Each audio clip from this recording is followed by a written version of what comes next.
Há um momento na vida em que o pensamento deixa de ser uma ferramenta e se torna uma prisão.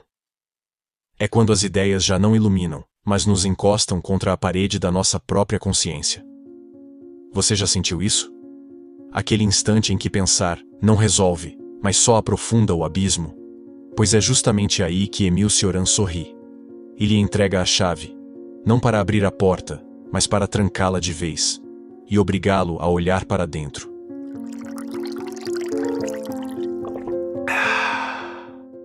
Só se pode falar bem da vida quando ela já deixou de nos interessar.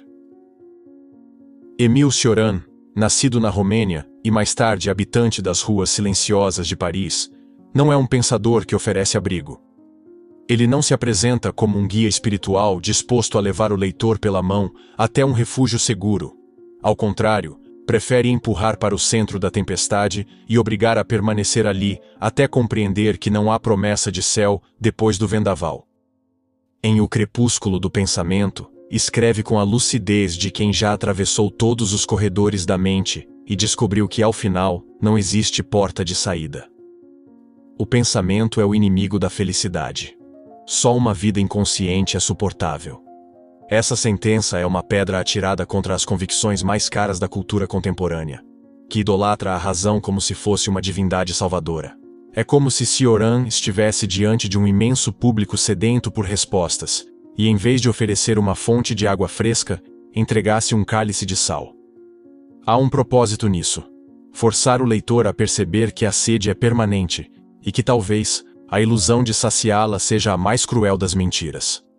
Tal constatação ecoa, de certa forma, a advertência de Schopenhauer, para quem, quanto mais inteligente o homem, mais sofre. Ambos revelam o mesmo mecanismo.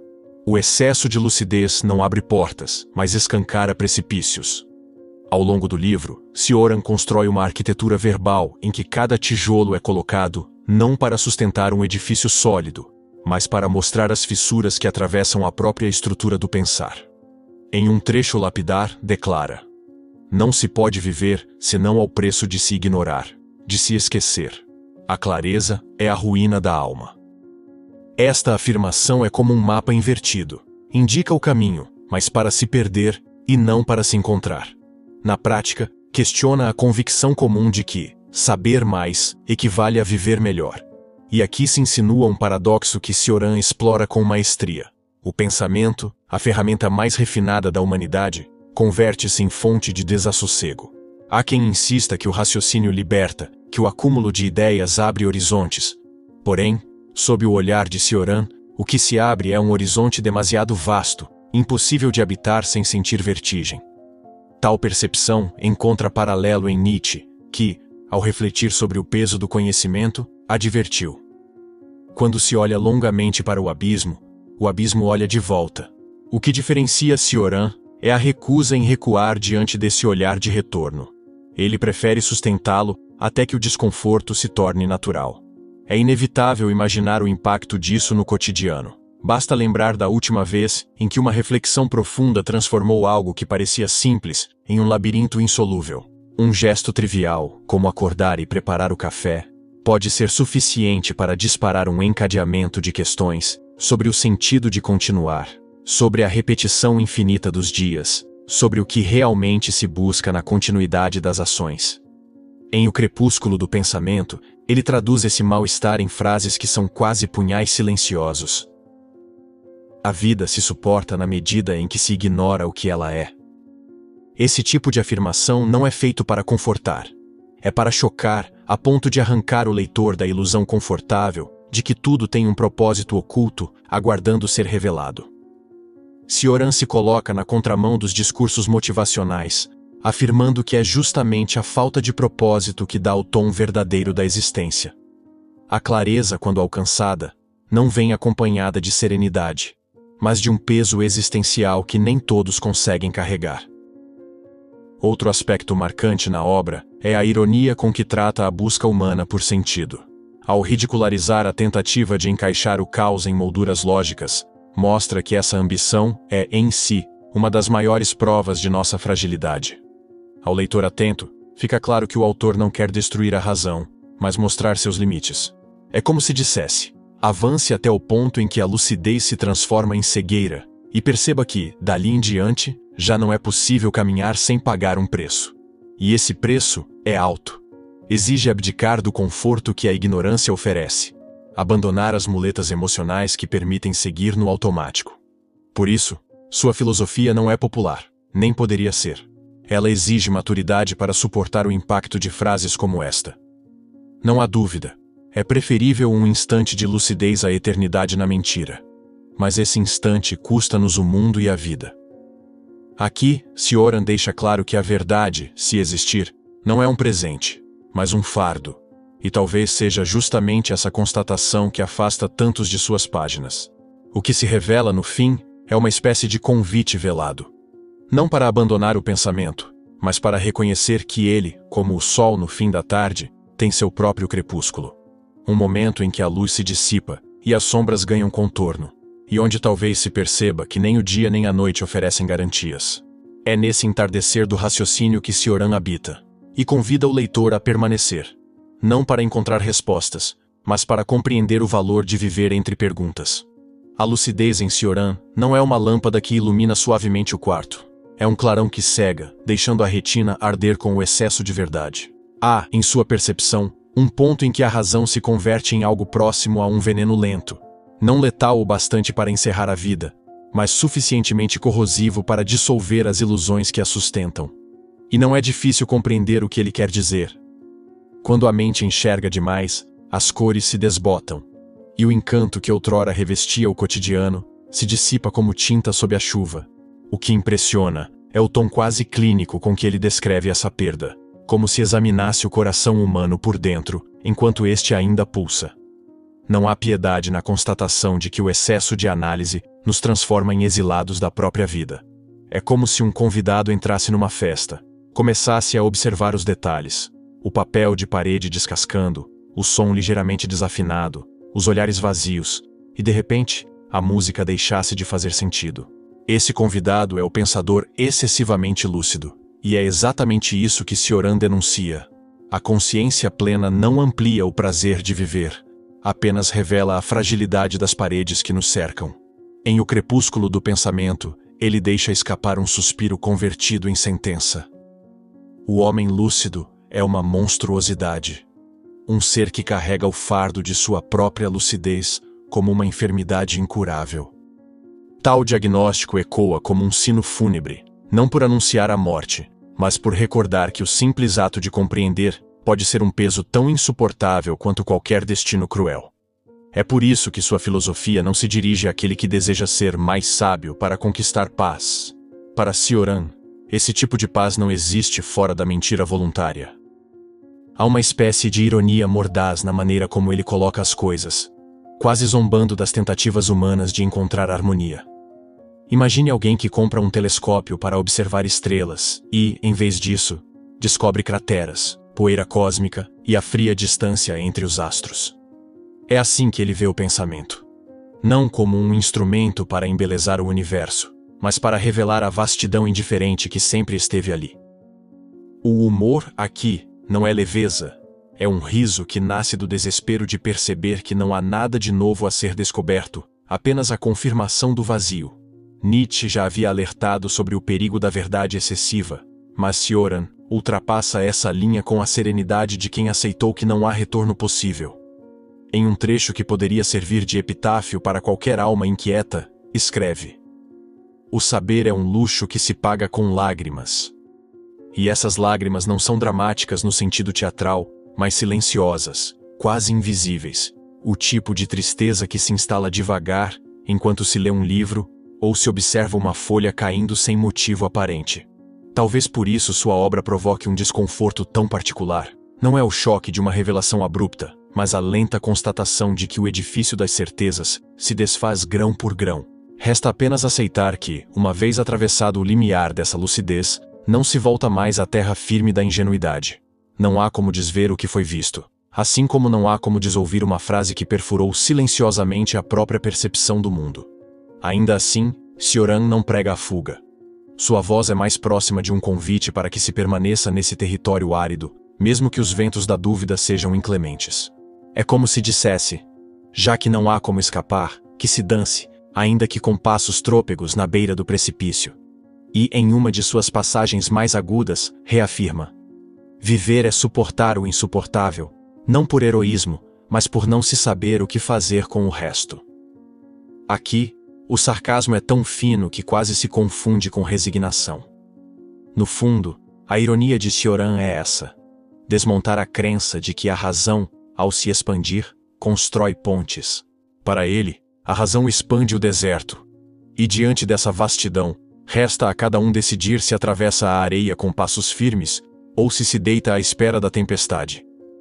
Ao final, o que ele propõe não é consolo nem resignação, mas a coragem estranha de seguir pensando, mesmo sabendo que o pensar é, em si, um caminho que conduz inevitavelmente ao seu próprio crepúsculo. Há uma astúcia quase maliciosa na maneira como Cioran desmonta a ilusão de que o abandono do pensar poderia ser um refúgio. Ele não oferece essa saída, porque no fundo, sabe que ela é impossível para aquele que já provou o gosto da reflexão extrema. Uma vez que o espírito experimenta a vertigem do raciocínio ilimitado, não há como regressar à quietude de antes. É como abrir uma janela numa noite silenciosa e dar de cara com um vendaval. Pode-se até fechá-la, mas o ruído do vento continuará ecoando. É por isso que ele insiste. Viver é manter-se à tona no naufrágio. Não há promessa de costa segura, apenas a determinação de continuar boiando em meio às ondas. Essa imagem do naufrágio é poderosa porque retira qualquer ideal de vitória ou superação gloriosa. Não se trata de atravessar o mar e chegar a um porto radiante. Trata-se de não afundar hoje, e amanhã repetir a mesma manobra, dia após dia. É um tipo de resistência sem recompensa, mas que contém uma forma peculiar de dignidade. Cioran parece rir, de forma quase cúmplice, daqueles que acreditam que basta não pensar para reencontrar a serenidade. É como dizer a alguém com febre que basta esquecer do termômetro para melhorar.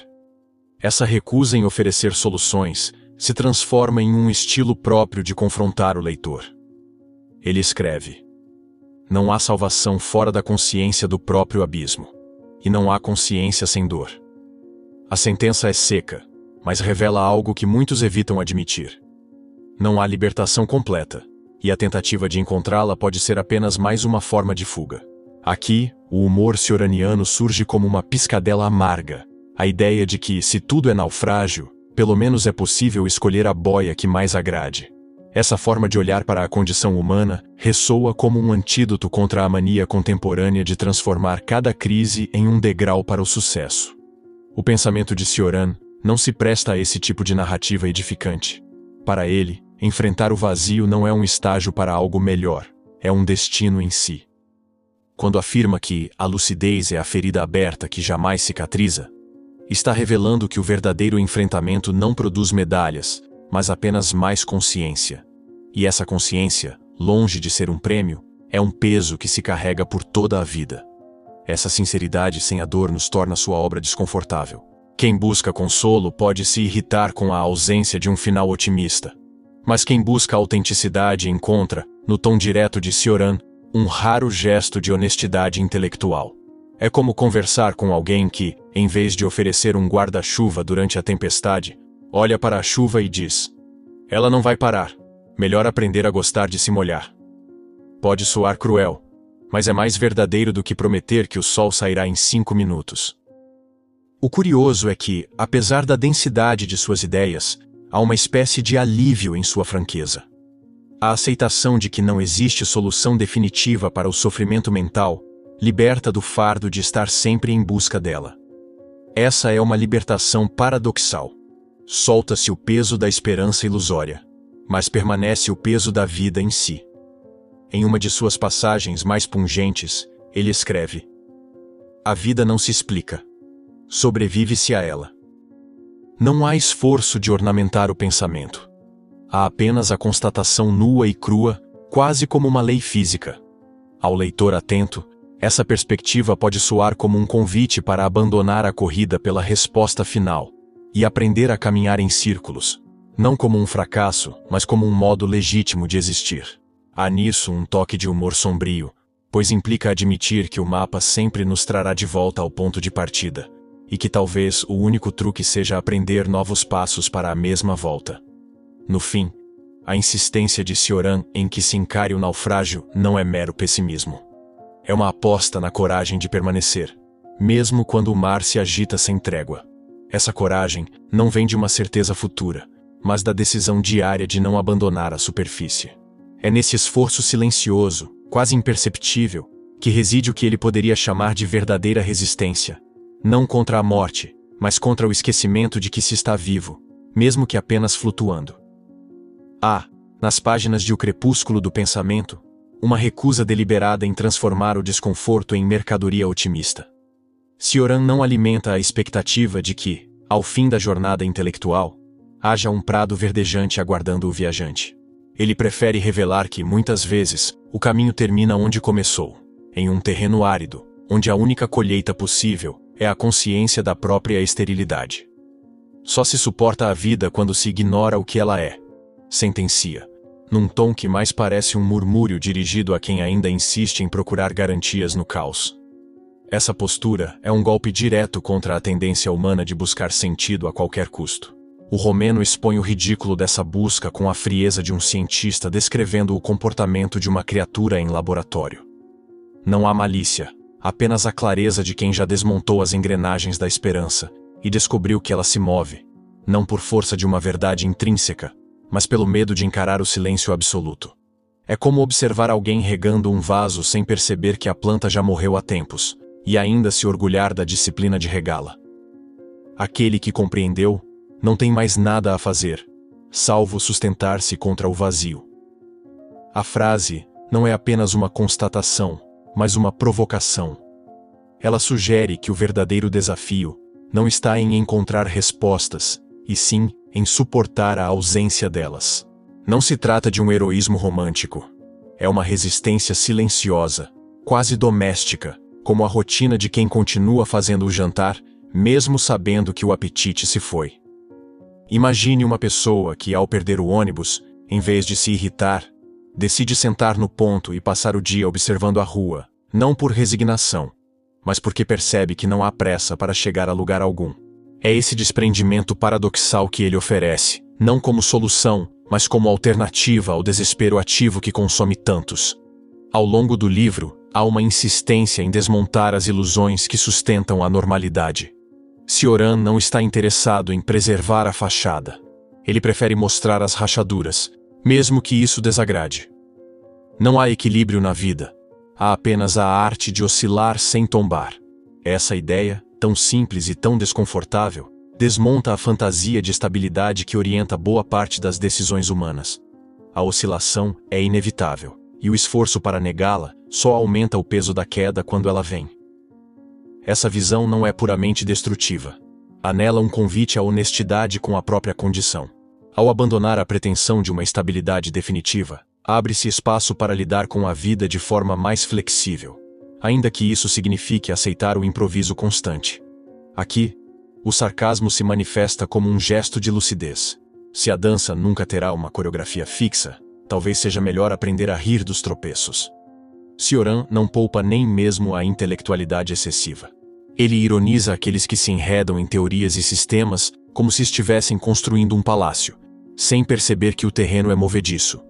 Os sistemas filosóficos são paliativos contra o medo do nada. Confortam, mas não resistem ao primeiro vento do desespero. É uma crítica que atinge tanto o erudito quanto o amador, pois ambos partem da mesma necessidade de dar forma ao informe.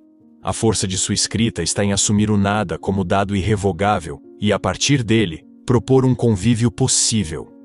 Esse convívio não é alegre, mas tampouco é paralisante. É como dividir a casa com um hóspede silencioso que nunca vai embora. No início, incomoda.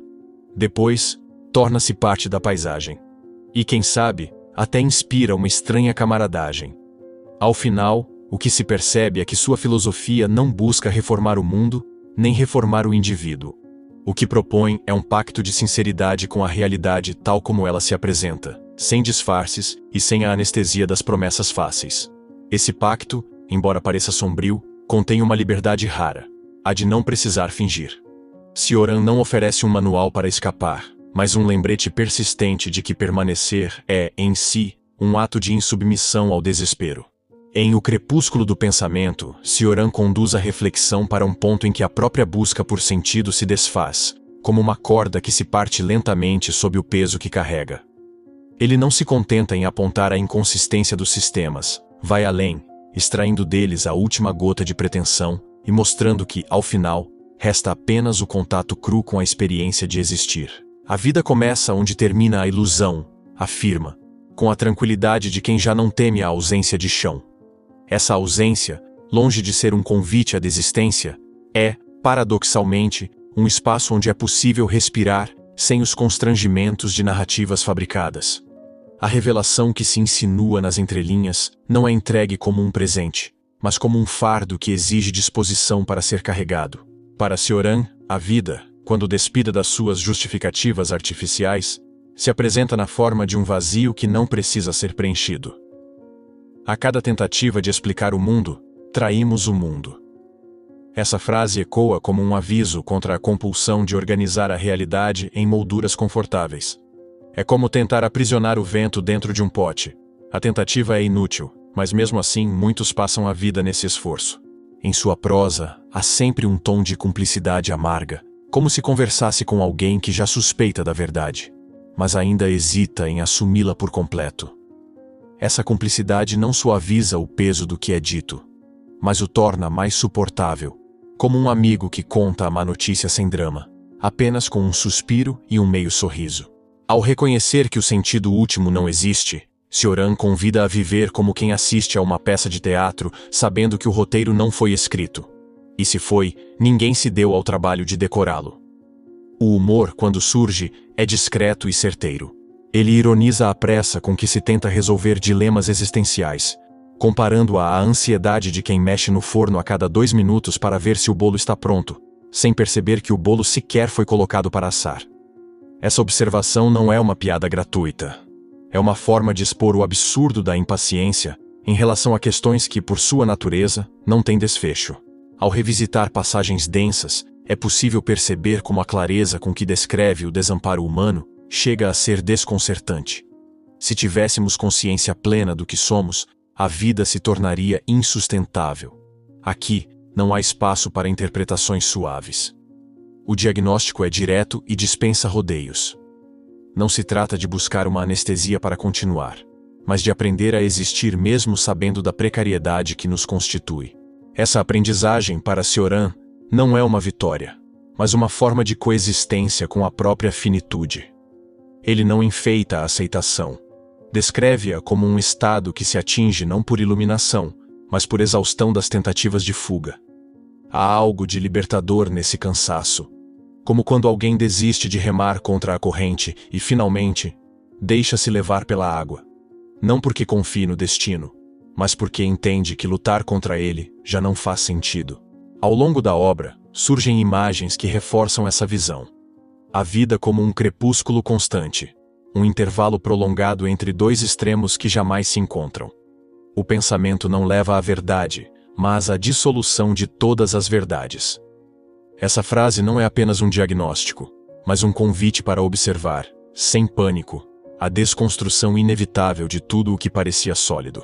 O leitor que chega até aqui se vê diante de uma escolha silenciosa. Pode insistir em reconstruir, todos os dias, as mesmas paredes que desmoronam, ou pode aprender a caminhar entre os escombros com um certo desdém pelas formas antigas. É um tipo de elegância áspera, que não precisa de ornamentos, apenas da disposição para continuar andando. No fim, a força de Cioran não está em prometer um amanhecer radiante depois do crepúsculo, mas em mostrar que é possível habitar essa penumbra indefinida, sem que a vida perca inteiramente o sabor. O segredo, se é que há um, está em aceitar que o gosto pode ser amargo, e mesmo assim, continuar a provar. Se essa conversa te incomodou, é porque ela tocou onde precisava. Aqui, não entregamos consolo barato, mas reflexões que cutucam. Inscreva-se no canal, ative as notificações e considere entrar para o clube de membros, onde discutimos ainda mais fundo essas ideias que não deixam você dormir. E agora me diga nos comentários: até onde você está disposto a ir no seu próprio crepúsculo do pensamento? Quero saber até onde você encara o abismo sem desviar o olhar.